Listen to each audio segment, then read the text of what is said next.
예레미야서 2장. 예레미야서 2장.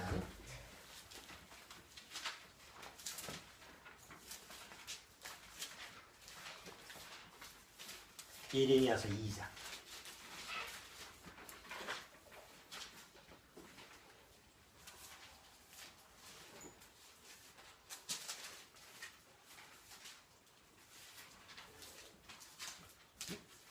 자, 예레미야서 2장 6절. 조언이가 한번 읽어주세요. 예레미야서 2장 6절. 그들이 우리를 애굽 땅에서 인도하여 얻으시고 광야 곧 사막과 구덩이 딱 강조하고 사망의 뭉치는 땅 사람이 다니지 아니하고 거주하지 아니하는 땅을 통곡해 하시던 여호와께서 어디 계시냐 말이지 아니하고. 자, 이스라엘 민족을 광야로 인도했는데 광야가 어떤 땅이에요? 광야가 여기서 뭐라고 표현해요? 곧 사막과 구덩이 땅, 건조하고 사망의 음침한 땅, 사람이 다니지 아니하고 거주하지 아니한 땅을 통과하게 하시던 분이 누구냐? 하나님이 아니냐. 그런데 아무것도 없는 그런 광야, 건조하고 물도 없고 그런 사람이 살 수가 없는, 거주할 수 없는 그런 땅을 지나가는데 결과론적으로 보면 거길 지나갔음에도 불구하고 해를 받았어요, 안 받았어요? 내가 사망의 음침한 골짜기를 다닐지라도 해를 두려워하지 않을 것은 누가 함께 하시오? 주께서 나와 함께 하십니다. 그들이 그 광야 40년을 마치고 나서 그들이 다시 돌아보니까 그런 죽음의 땅을 거쳐가는데도 불구하고 그들은 해를 받았어요, 안 받았어요? 안 받았어요. 그래서 신명기 끝에 이렇게 하는 거예요. 신명기 한번 보세요. 신명기 8장.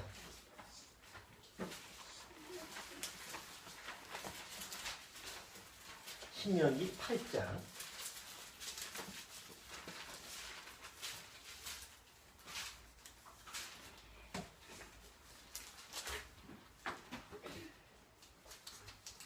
자, 신명기 8장 2절. 2절서부터 4절까지 또 쪼리가 읽어주세요.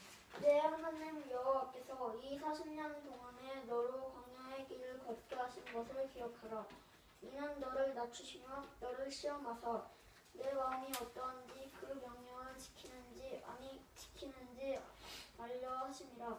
너를 낮추시며 너로 줄이게 하시며 또 너도 알지 못하여 내 열조도 알지 못하던 만나를 내게 먹이신 것은 사람이 떡으로만 산 것이 아니요 여호와의 입에서 나오는 모든 말씀으로 사는 줄을 너로 알게 하려 하심이라. 이 40년 동안에 내 이복이 헤어지 아니하고 네 발이 부르지 아니하였느니라. 여기 이 40년 동안에 내 의복이 헤어지지 않았고 내 발이 부르트지 않았다. 그러니까 하나님이 목자가 돼서 그들을 이끌어가기 때문에 환경이 어떻든 간에 관계가 없이 하나님은 이스라엘 민족을 어떻게 했어요? 선한 목자가 양을 지키듯이 완전히 보호했다는 얘기예요. 신명기에 이제 그대로 기록한 거예요. 그래서 가나안 땅에 이스라엘 민족이 들어갔죠. 그래서 왕국이 건설됩니다. 그런데 이스라엘 민족은 또 여전히 누구를 배반해요? 하나님을 배반하고 우상을 또 쫓깁니다. 이거 또 사망의 음침한 골짜기가 또 필요하구나. 그래서 그들로 하여금 나중에 바벨론 포로로 가게 하죠.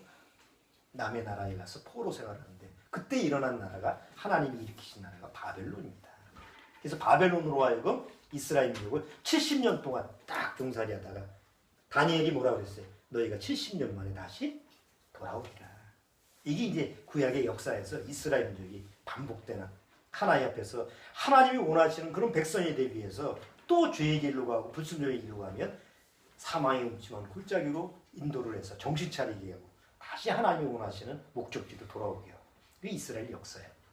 그런데 바벨론 포로로 가서 돌아오고 나서 이스라엘 민족은 다시 회복이 됐어요? 안 됐어요? 예수님이 오실 때까지 이스라엘 민족은 계속 종노릇하게 됩니다. 그리고 예수님이 오실 때 이스라엘 민족은 누구의 종노릇하는 민족이에요? 로마 문명의 종노릇하는 그런 노예 생활을 한 거죠. 그때 누가 나타나신 거예요? 그때 예수님이 나타나신 거예요. 여러분, 만약에 이스라엘 민족의 역사가 왕도 있고 하나님 앞에 막 순종하고 뭐 하나님이 다윗과 솔로몬 왕처럼 그렇게 풍성하게 그 이스라엘 민족을 높일 때 만약에 메시아가 왔다고 한다면 그들 마음속에서 메시아를 받아들이겠어요? 받아들일 수가 없죠. 좋은 환경인데 뭘 받아들여요?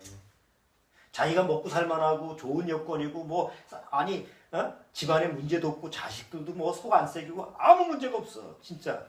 그런데 예수 믿으라고는 왜 믿어? 안 믿고 잘 먹고 잘 사는데. 절대 자기가 편해서 하나님을 믿고 구원받을 생각을 하는 게 아니야.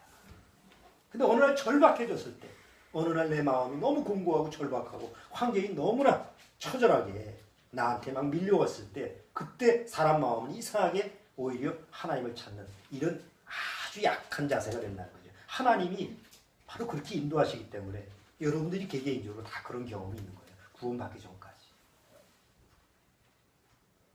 자, 그런데 우리가 이제 성경을 통해서 보면 예수님이 오시면 이 세상에 예수님이 뭘로 오신다고 그랬어요? 우리를 구원하는 메시아지만 우리가 성경에 보면 하나님은 아들을 보내서 이 세상에 뭘 비친다고 그랬어요? 빛을 비춘다고 그랬어요. 그러면 예수님이 오실 때 이 세상에 빛이 없었나요? 태양빛도 있고 달빛도 있고 세상에 우리가 빛이 있잖아. 자연의 빛이 있잖아. 근데 왜 하나님은 아들을 보내서 이 세상을 비춘다고 그러죠? 하나님 보시기에는 이 세상이 뭐예요? 어두움이에요. 어두움의 세계예요. 영적인 어둠이에요. 그걸 보는 사람이 구원받은 사람이에요. 뭐 구원 받았나 안 받았나 막 주장하고 어쩌고저쩌고 떠들어도 여전히 구원받지 못한 시각에서 세상을 바라보면 세상에도 환한데 세상에도 빛도 있는데 이렇게 봐요. 근데 정말 구원받은 사람은 아무리 세상에 이렇게 빛이 환해도 구원받은 사람은 영이 살아있는 사람은 이 세상이 어떻게 보여요? 어두움의 세계로 보이는 거예요. 네, 보이는 시각이 달라요. 구원받은 사람은 하나님의 영의 시각으로 자기도 그렇게 보는 거예요. 그러니까 세상은 어둠이에요. 그래서 하나님이 아들을 이 어둠의 세상에 아들을 뭘로 보냐면 빛으로 보내요. 그래서 요한복음 1장에 보내요. 어둠에 빛이 비추었는데 어둠이 깨닫지 못하더라. 이게 요한복음 1장에 나온 거죠. 예수님은 나는 세상의 빛이라. 그렇죠? 예수님이 친히 뭐라고 했어요? 나는 세상의 빛이라. 그러면 세상이 어둡기 때문에 하나님 보시기에 어두운 세상이기 때문에 그 어두운 세상을 비추기 위해서 오는 그 아들이 바로 예수 그리스도라는 거죠. 그러니까 구원받은 사람은 그 사실이 영에서 깨달아졌기 때문에 이 세상을 살아도 세상 자체는 어둠이에요. 아무리 촛불 집회를 해서 촛불을 해도 여전히 뭐예요? 어둠의 세상이에요. 아무리 명예가 있고 아무리 권력이 있어도 구원받은 시각으로 보면 뭐예요? 어둠의 세계 속에서 어둠의 사람들이에요. 그런데 그걸 인식을 못하는 거예요. 자, 21세기에 우리가 지금 살고 있는데 과연 우리가 사는 21세기의 사망의 음침한 골짜기는 어떤 걸까요? 뭘까요? 우리가 지금 이 시점에 와서 이런 부분을 좀 정확히 좀 알아야 될 것 같아서 좀 여러모로 생각했는데 마침 지난주 주일날 그 KBS인가요? 스페셜로 나오는데 다보스 포럼이라는 유럽 경제 포럼의 회장이 나와서 인터뷰를 우리나라에서 KBS에서 하더라고요. 또 우연찮게 보게 되는데 그거 보고 놀랐어요. 미처 내가 그런 부분까지 감지를 못했는데 세상이 지금 저렇게 돌아가고 있구나. 그래서 그 사람이 이제 지난주에 보신 분이 있는지 모르겠지만 지난주 그 유럽 경제 포럼 다보스 포럼이라고 하는데 그 회장이 나와서 뭐라고 하느냐면 지금 우리가 사는 이 시대는 4차 산업혁명이 지금 시작되고 있다. 사람들이 그건 잘 몰라요. 앞으로 이 세상은 어떻게 튈지 모른다. 럭비공처럼 튈 거다. 옛날에는 예측을 했지만 지금은 예측을 할 수 없는 시대가 됐다. 앞으로 5년 내에 지금의 직업군이 700만 개가 없어질 거다. 그리고 새로운 일자리가 200만 개가 새로 생길 거다. 그럼 700에서 200 빼면 나머지는 뭐예요? 500개예요. 500개가 없어지는 거예요. 그리고 여러분 여기 자료 내가 드렸죠? 우리나라 여기 보세요. 4차 산업혁명에 따른 일자리 변화 이거 보세요.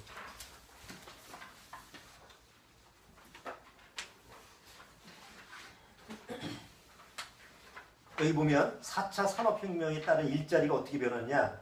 미국 직업 종사자 중 47%가 없어지는 고위험군이야. 한국은 더해 63%가 고위험군이에요. 그래서 컴퓨터로 대체될 직업, 그러니까 없어질 직업이 뭐 세무사, 관세사 뭐 이렇게 주소해서 이 컴퓨터가 나타나면 자동적으로 없어져. 컴퓨터에 의해서 대체될 저위험적, 그래도 좀 늦게 없어질 직업은 의사, 초등학교 교사, 성직자. 아, 이게 좀 위안이 돼. 네? 간호사, 정보 시스템 뭐 이런 거. 그래서 5년간 710만 개 일자리 소멸하고 210만 개가 새로 생성되는데, 자, 전 세계 7세 아이들 65%는 지금 없는 직업을 가질 것이다. 주영이하고 주원이가 해당돼요. 그러니까 주영이가 지금 이제 고등학교 가서 지금 당면한 건 고등학교인데 고등학교가 문제가 아니야. 고등학교 나와가지고 대학교 나와가지고 막상 가보니까 지금도 대학 나와도 직업이 없어. 자기가 할 직업군이 없어. 근데 애들만 탓할 것이 아니죠. 우리나라 교육 제도가 뭔가 미래에 다가올 거에 대해서 아무 준비가 안 되는 거야. 남들이 하는 거, 잘 된다 하는 거 다 몰리잖아. 수능에서 뭐 거의 뭐, 5% 이내는 다 의대 가고. 좀 공부를 좀, 뭐, 머리가 좋아서 공부가 좀 하고, 뭐, 집안이 좋아서 뭐 한다고 그러면 법대 가고 뭐 그랬어. 그럼 나오면 뭐 하냐고. 오직 공부만 했는데. 아무 쓸모가 없는 거예요. 내가 보니까 대통령의 문고리 3인방 다 공부하는 사람들이야. 마음 자세가 사람과의 관계라고 하는 게 없어. 그렇잖아요. 거기 있는 그룹들이 다 공부만 치열하게 했던 사람들이 뽑혀간 거 아니에요. 다 스카이인데. 우리나라에 스카이 들어가려면 조금 공부해서 돼요. 청소년 때 놀아보지도 못했어. 딴짓도 못했어. 뭐 애들하고 뭐 운동도 못했어. 고작 한 개 문고리 하나 잡고 그러니 나중에 거기 들어가가지고 무슨 생각을 하겠냐고. 아무리 창조라는 걸 뭐 창이 뭐 이렇게 해봐야 그 머릿속이 창조적인 머리가 아닌데 뭐가 되겠냐.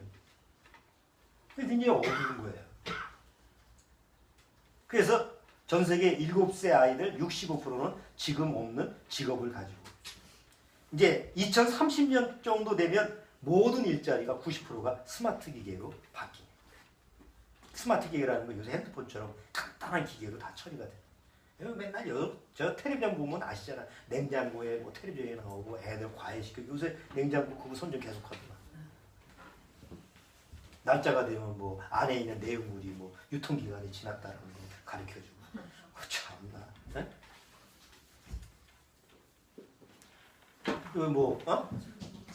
귀뚜라미? 요새 가스 귀뚜라미도 뭐 밖에 나가서 잊어버렸네. 옛날에는 잊어버리면 줄창 떼야 되잖아. 근데 요새는 나가서 잊어버리고 스마트폰으로 누르면 꺼지고.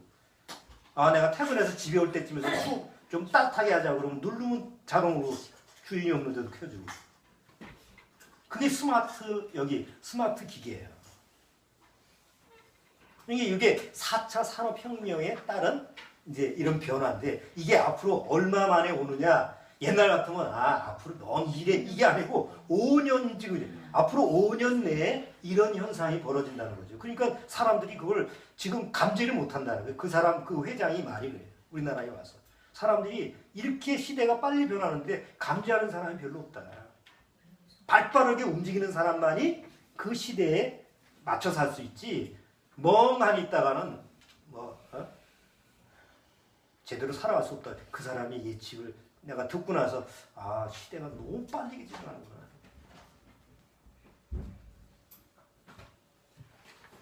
우리나라는 그런 거 관계없잖아. 그냥 오직 지금 성적이 좋아야 되고 오직 지금 잘해야 되고. 시대가 지금 그렇지 않아요.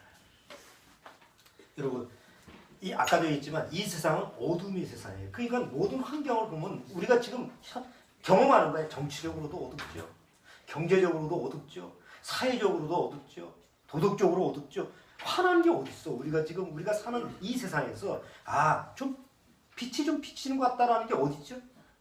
다 어둡지 화나는 구석이 없어. 그러면 우리나라뿐만 아니라 전 세계를 보시죠. 전 세계에 보면 화난 부분이 어디 있어요? 그나마 전 세계 경찰 역할을 했던 미국마저도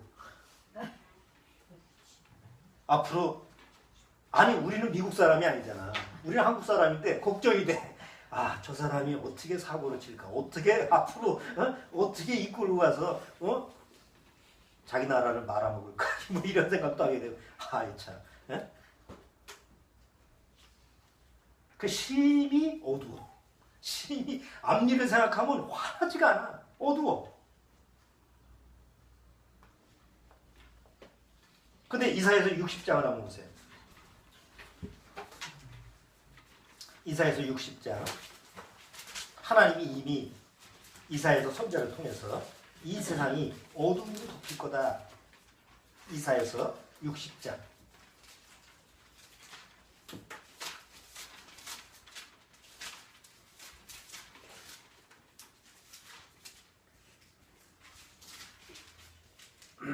자, 60장 2절 보세요.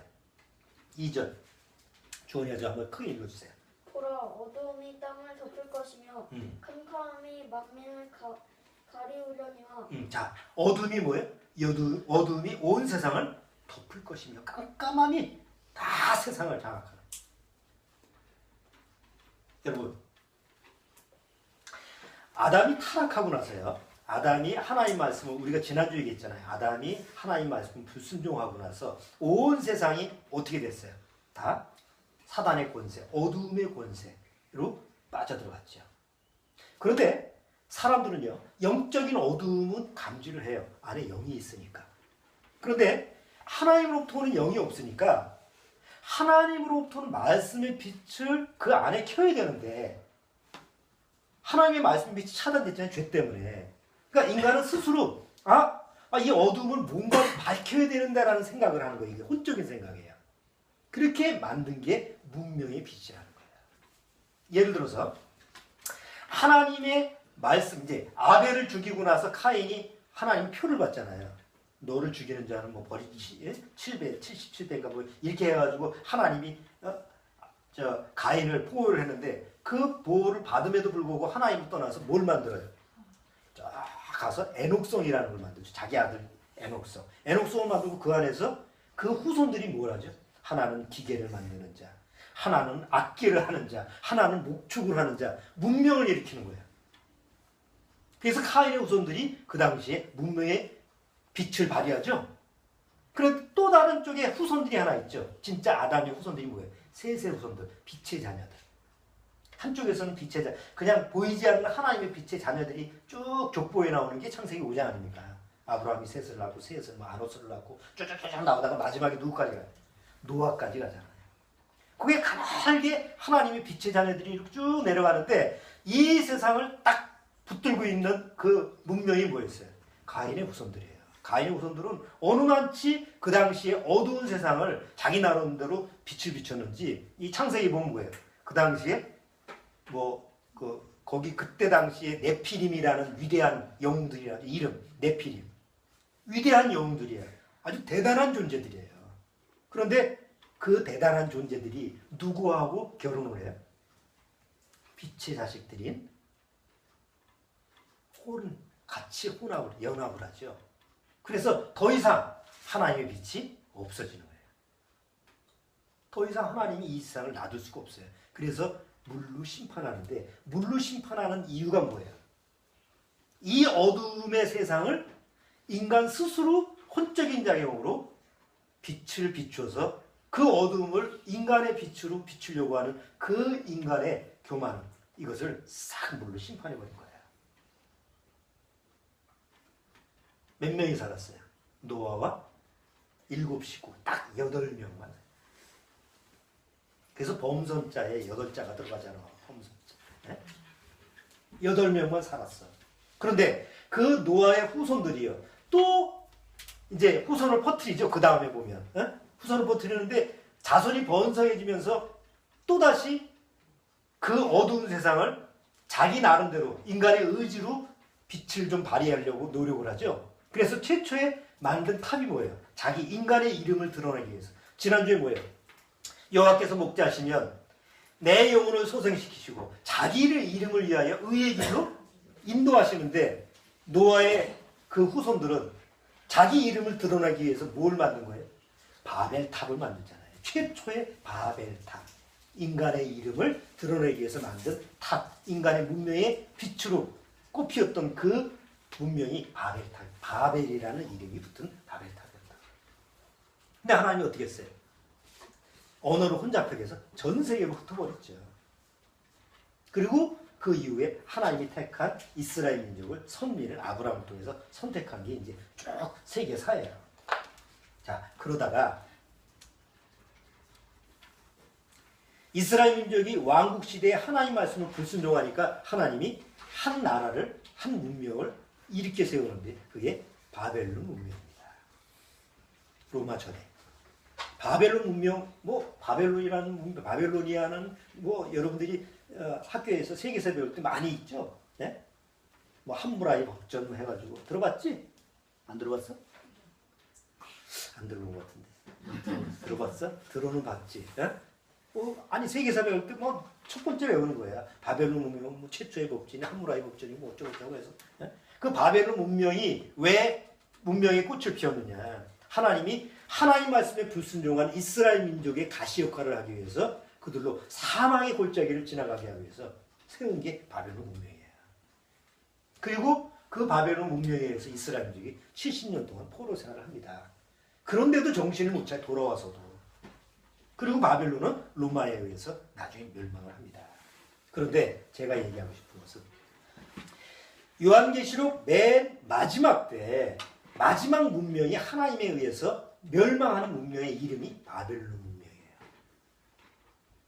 처음 인간의 문명이 하나님 앞에서 뭔가 인간의 혼적인 작용으로 빛을 발휘하다가 무너지기 바벨탑 아닙니까? 그러다가 중간에 하나님이 이스라엘 민족을 또 회초리로 막대기로 사용하기 위해서 인생 막대기를 사용한 게 바벨론 문명이었다는 거예요. 그런데 이제 마지막 이 세상을 마지막 불로 심판하실 때 마지막 이 세상의 문명이 뭐냐면 바벨론 문명이라는 거예요. 요한계시록에 보면 한번 보세요. 요한계시록 14장.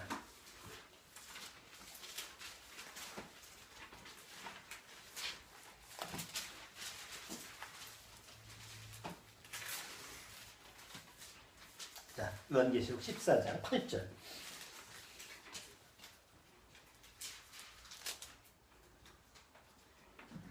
자, 14장 8절. 8절 한번 읽어주세요. 또 다른 천사 곧 둘째가 그 뒤를 따르라. 말하되 무너졌도다. 큰 성 바벨론이여 모든 나라를 그 은행으로 인하여 인노의 포도주를 먹이던 자로다 하더라. 자, 그 다음에 16장 19절. 16장 19절도 읽어주세요. 큰 성이 새 벌레로 갈라지고 만국의 성들도 무너지니 큰 성 바벨론이 하나님 앞에 기억하신다. 되어 그의 맹렬한 빛나의 포도주 잔을 맞음에 각 샘도 없어지고 산악도 간데 없더라. 됐어요. 그 다음에 18장 2절.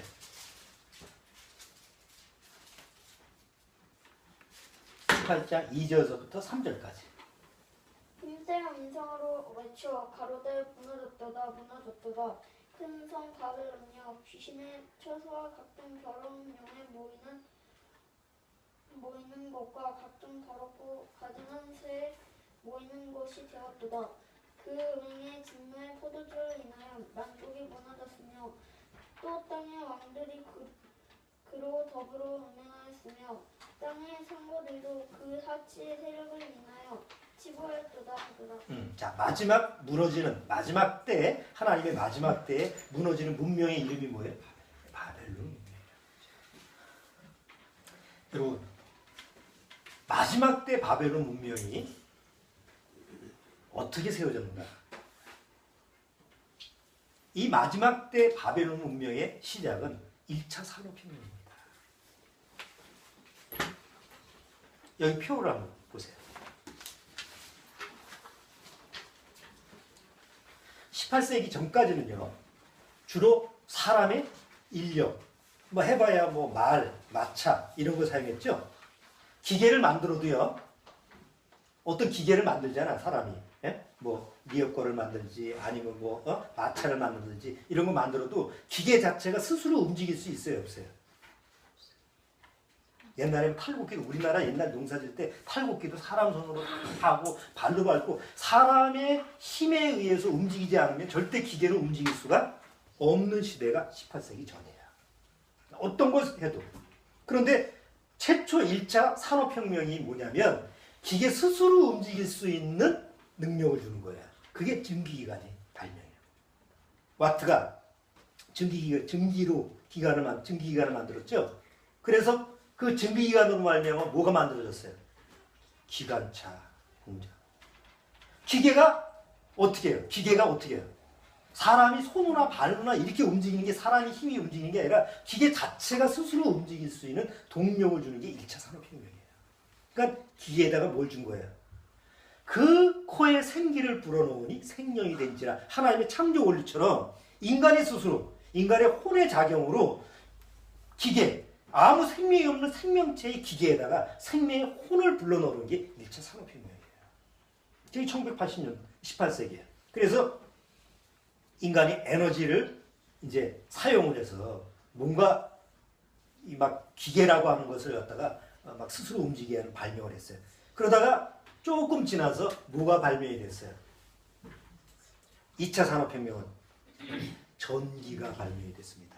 에디슨의 전구, 이런 전기가 뭐 하는 거죠? 전기가 1차 산업혁명에서 전기는 뭐예요? 석탄이나 뭐 이런 걸 떼가지고 계속 그걸 돌아가게 하잖아요. 그런데 연료가 떨어지면 어떻게 해요? 안 돌아가잖아요. 그러니까 잠시만 할 수 있잖아, 그게. 그런데 2차 산업혁명은 전기가 들어옴으로 말미암아 전기가 통하면 어떤 장소든지 모든 기계가 생명력을 불러일으킬 수 있어. 그래서 2차 산업혁명에는 모든 기계들이 막 생겨가지고 공장이 세워지고 대량 생산이 막 이루어지니까 세상이 그냥 확 변한 거예요. 2차 산업혁명. 그래서 우리나라의 2차 산업혁명이 우리나라에도 잘 새마을운동하면서 수많은 공장이 막 세워지면서 나쁘게 표현해서 공수리, 공순이, 공돌이 옛날 시대에 60년대, 70년대에 그때 그렇잖아요. 지금의 우리 세대 60년대, 70년대 그 전 세대 말이죠. 지금 다 할머니가 됐지만 다 산업역군이라고 했어. 공장에 가서 다 대량 생산해서 그냥 옷도 만들고 다 그렇잖아요. 그래서 우리나라가 잘 살게 된 거 아니에요? 외형적으로 봤을 때는. 그게 2차 산업혁명이에요. 근데 그 전기가 2차 산업혁명이 되면서 기계가 뭐예요?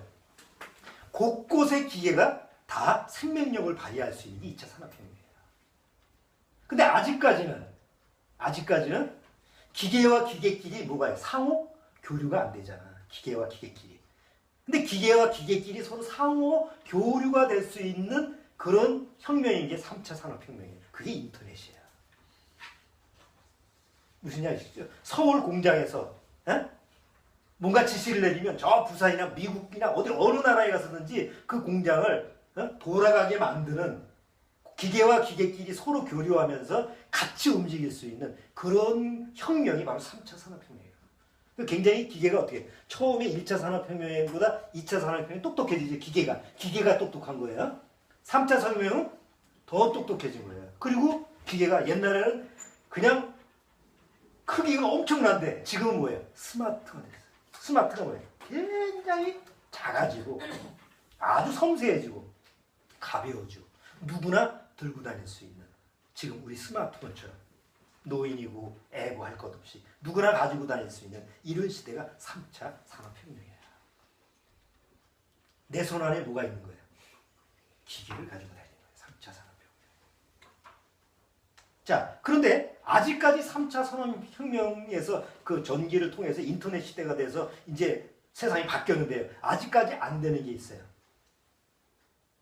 뭐냐? 그 개개인, 그 개개 기계가 스스로 생각을 하고 인간처럼 스스로 판단을 하고 스스로 의지를 갖고 스스로 움직일 수 있어요, 없어요? 없습니다. 여러분 스마트폰 누가 켜야 돼요? 내가 켜야 됩니다. 내가 작동을 해야 됩니다. 저 세탁기 집에 있는 가전제품 다 누가 움직여야 돼요? 내가 움직여야 됩니다. 추우면 내가 불 켜야 되고 더우면 내가 불 꺼야 되고 다 그래야 됩니다. 그런데 이제 4차 산업혁명이 뭐냐면 너무 불편해. 그것도 하기 싫어. 그냥 네 스스로 좀 해봐. 그게 4차 산업혁명이야. 기계가 인간처럼 스스로 인간이 뭐예요? 육체와 혼이 있잖아요. 혼은 지정이라고 그랬죠. 그래서 영이 죽었음에도 그냥 정상적으로 살아갈 수 있는 게 사람이잖아요. 그런데 산업혁명은 뭐냐면 사람이 하나님처럼 창조주가 돼서 기계를 창조를 하는데 사람의 형상을 따라서 하나님은 하나님의 형상을 따라 사람을 만들었어요. 뭘로 만들었어요? 영, 혼, 육으로 만들었어요. 근데 영이 죽은 인간이 이제 사단의 조종을 받아서 인간의 모양의 형상을 따른 어떤 형성체를 만드는데 그게 지금으로만 얘기하면 기계다 말이에요. 컴퓨터라는 거죠.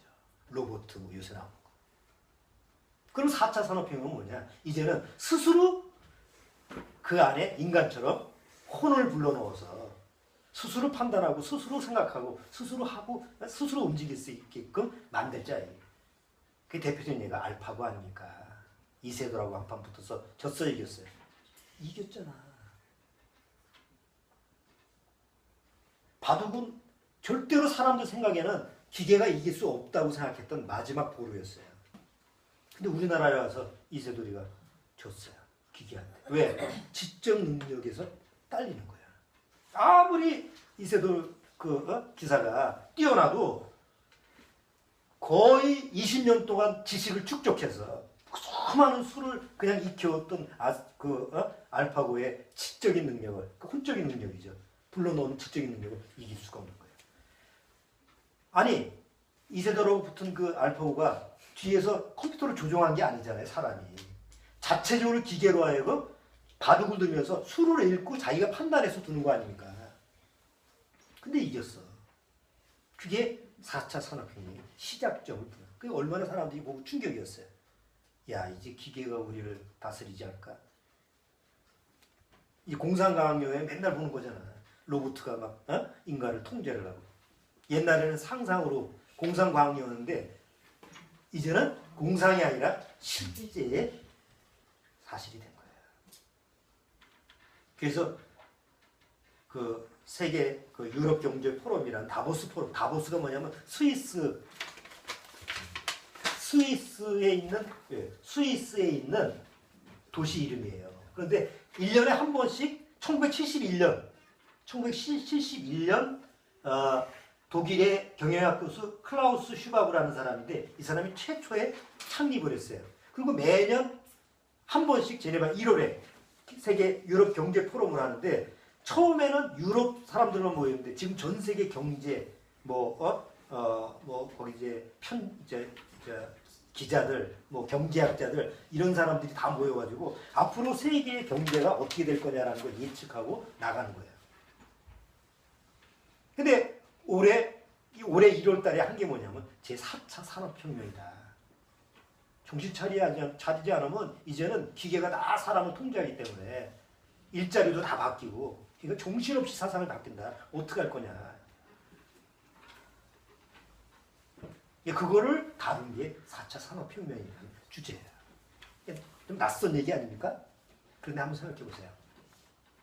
우리가 잘 알다시피 요한계시록 13장에 보면 마지막 때 사람의 수가 여기 있으니 666인이라 이렇게 숫자를 얘기하면서 모든 사람이 그 우상에게 절하지 않으면 살 수가 있어요, 없어요? 없습니다. 여러분 원래 우상이라는 건 뭐예요? 말을 해요, 못해요? 못해요. 생각을 해요, 못해요. 원래 우상이라 2000년 전에 요한계시록을 쓴 사도 요한은 지금의 컴퓨터를 모르잖아요. 근데 환상을 통해서 본 거예요. 그게 뭐 어떤 모양으로 되는 걸 요한이 봤는지는 모르겠어. 근데 어떤 어마어마한 어떤 기계인데 요한이 봤을 때는 저건 우상인데 우상이 뭐를 해요? 말을 해, 생각을 해, 판단을 하고 사람들을 통제를 해. 그런데 지금의 컴퓨터는 뭘로 이루어졌어요? 그 운영체계가. 맨날 편의점에 가나 아니면 가게에 가면 찍잖아. 뭘 찍어? 바코드가 뭘로 되어 있는 거예요? 바코드의 그 원리가 뭐예요? 숫자예요. 모든 기계는 숫자로 이루어져요. 특히 컴퓨터는 다 숫자화되어 있어요. 그래서 미래의 가장 확실한 공부 과목은 수학이에요. 수학을 통해서 기계라는 게 만들어지고 수학을 통해서 운영되는 거기 때문에 수학을 잘해야지 앞으로 미래를 예측할 수 있다. 수학 학원에서 프랭카드를 걸어놨다. 미리 예측을 하고 이게 수학을 잘해야지 이제는 거기에 따라갈 수 있다. 그 근거가 있는 말이에요. 중요한 거는 그 우상, 말하는 우상에게 모든 사람이 절을 하지 않으면 살 수가 없는 시대가 요한계시록 13장에 예언이 되어 있는데 우리는 어디 시대에 지금 살고 있는 거야? 지금 그 시대에 살고 있다. 그 시대에 지금 살고 있어. 여러분, 사람들은 1차 산업혁명하면 빛이 비쳤다. 문명이 빛이 비쳤다고 그래요. 근데 1차 산업혁명 때 유명한 소설이 하나 있어요.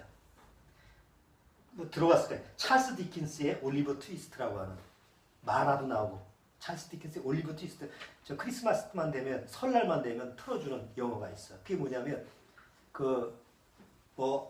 가끔 드라마 제목처럼 부자의 자식인데 부모가 죽고 나서 상속을 받아야 되는데 그 나쁜 놈들이 또 못 받게 하기 위해서 막 그래. 그래가지고 그 고아가 공장에 가서 아동 착취를 받는 거예요. 노동 착취를 받는 게 그게 그 올리버 트위스트라고 하는 주제예요. 그 당시가 1차 산업혁명이에요.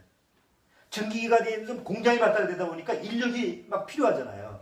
그러니까 사방에 애들, 어린 애들을 다 끌고 모아가지고 노동 착취를 했다고. 그래서 빈부의 차이가 심해진 거죠. 2차 산업혁명 전기가 세워지니까 각 지역마다 공장이 생기죠. 공장에는 뭐예요? 대량 생산이니까 막 찍어내잖아.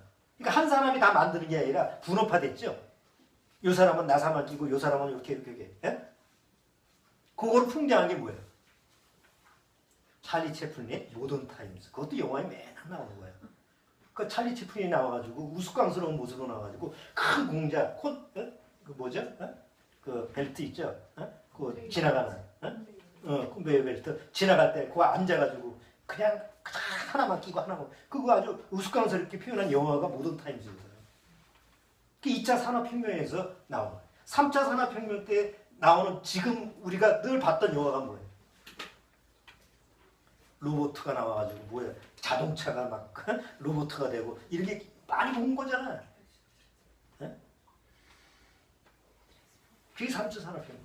그럼 4차 산업혁명은 뭐예요? 무인 자동차가 날아다니고. 근데 현실화된 거라고 그게.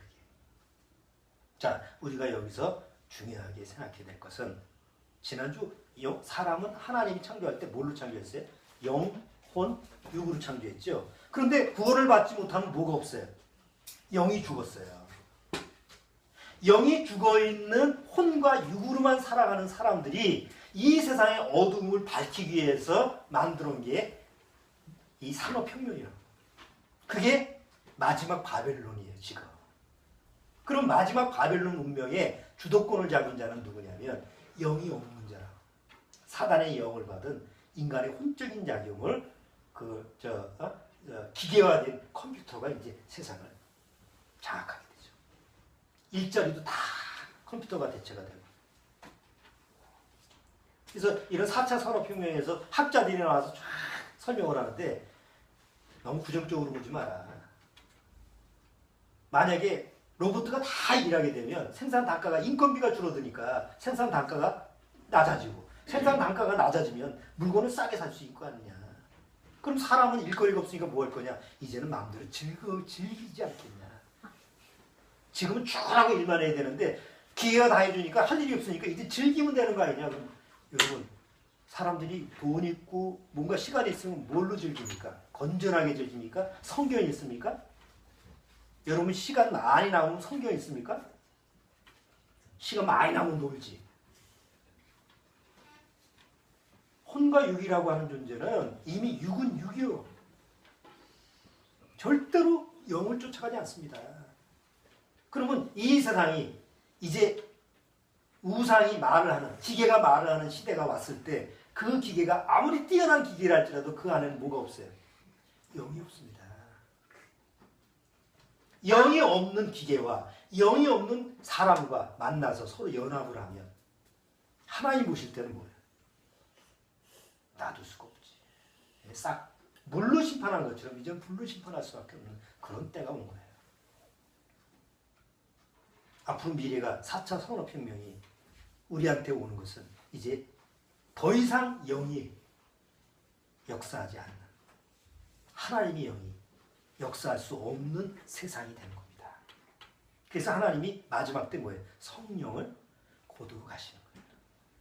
지금까지는 성령이 아직 세상에 있어서, 왜? 아직도 구원받아야 될 사람이 있고 아직도 그 영을 살릴 사람이 있기 때문에 하나님이 성령이 이 지상에 남아서 아직 마지막 심판을 딱 막고 있지만 어느 날 하나님이 더 이상 뭐 영이 필요 없는 시대야 여기는.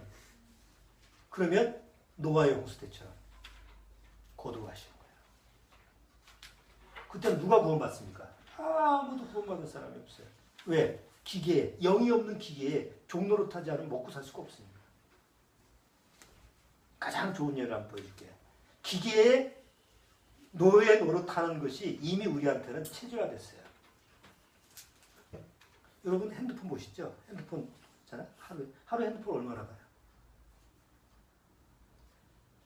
저는 그냥 잘 모르니까 전화할 때만 씁니다. 전화 받을 때만 쓰고.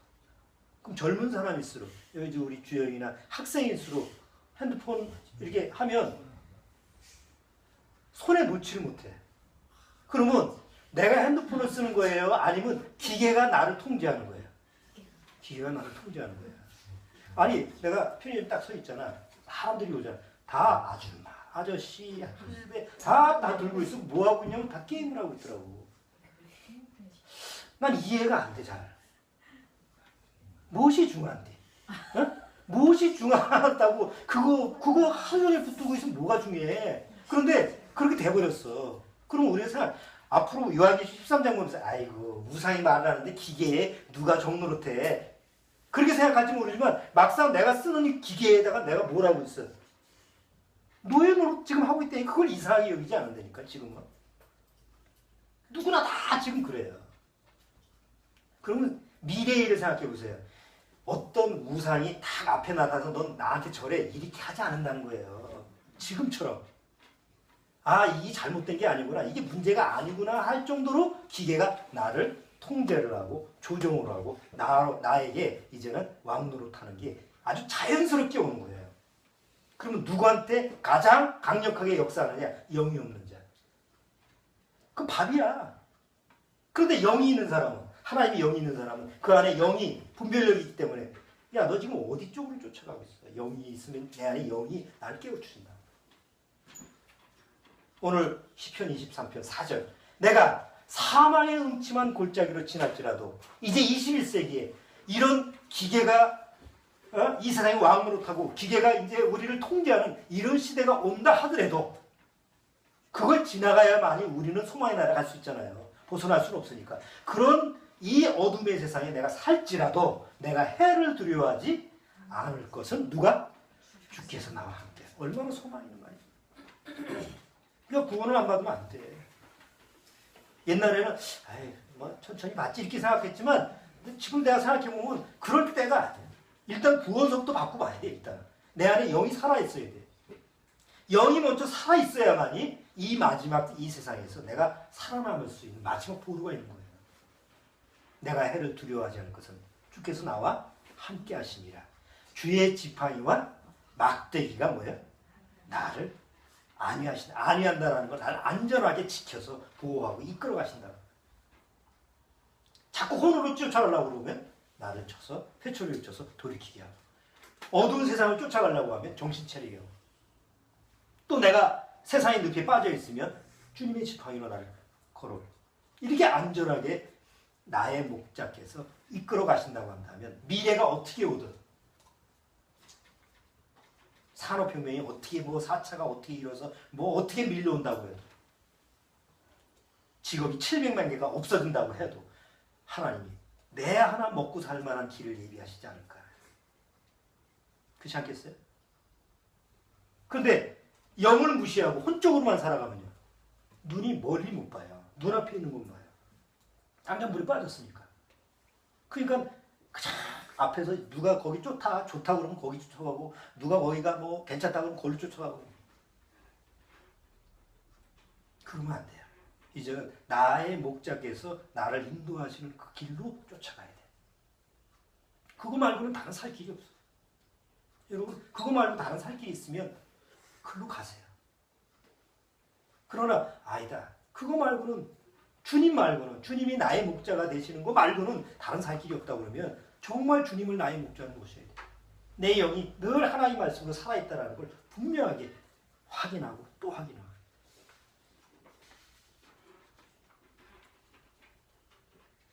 마지막 때 예수님이 그러더라고. 마지막 때, 노아 때 시집가고 장가가고 소 팔러 가고 벌 팔러 가고 잔치에는 안 오고, 지금도 마찬가지. 시집가고 장가가는 것도 중요해. 근데 그보다 더 중요한 거 바로 내 영이, 하나님의 영이 정말 살아서 말씀으로 내 안에 주님의 영이 거하시는 거야. 그걸 확인해야 돼요. 그러면 이제 마지막 때 하나님이 나를 알아서 인도하시지만, 영이 살아있지 않으면 지금 내가 아무리 높은 위치에 있어도 언제 추락하지? 꼭 기억하시기 바랍니다. 지금이 어느 때라고 아무도 예측을 못하는데, 지금은 아무개씨처럼 상식이 없고 거의 저 미친 사람 아닌가? 이런 사람이 지도자가 될 수 있는 사람. 내년 유럽 경제 포럼의 주제가 뭔지 아세요? 어떤 리더가 좋은 리더인가? 이게 내년 경제 포럼이에요. 왜? 다 미친놈들이 리더가 되다 보니까 사람들이 걱정이 되는 거예요. 어떤 리더가 이 마지막 때에 좋은 리더인가? 그게 내년 주제예요. 얼마나 심각하면 그 주제를 생각했어요. 여러분, 좋은 리더는 세상에 없어요. 정말 생명이지 예수님 말고는 없어요.